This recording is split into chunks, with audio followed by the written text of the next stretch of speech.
এখন বাজে রাত 12:17। তো বৃষ্টি নেমেছে, সন্ধ্যেবেলায় নেমেছিল, এখন আবার নেমেছে। দেখতে পাচ্ছ একটা পাখি আমাদের জানলার পাশের পেয়ারা গাছটার মধ্যে বসে আছে। বৃষ্টি পড়ছে, বসে আছে চুপটি করে। দেখো পাখিটা চুপ করে বসে আছে।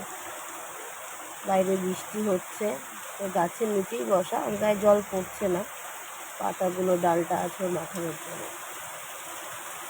এত সুন্দর বৃষ্টি হচ্ছে, গাছগুলো মনে হয় মানুষ যেরকম বৃষ্টি হচ্ছে, এতদিন গরমের পর আজকে বৃষ্টি হলো।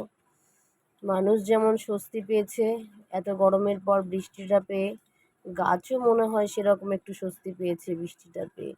দেখো কেমন সতেজ লাগছে গাছগুলোকে, বৃষ্টির জল পেয়ে মনে হয় আরও বেশি সবুজ হয়ে গেছে গাছের পাতাগুলো, বেশি তাজা মনে হচ্ছে, সতেজ লাগছে।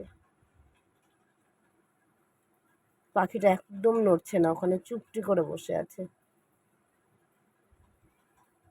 দেখো বাইরে বৃষ্টিটা এখন একটু কমেছে, কমছে আবার হচ্ছে, এখন একটু কম আছে। ওই যে পাখিটা বসে আছে। চলো, গুড নাইট।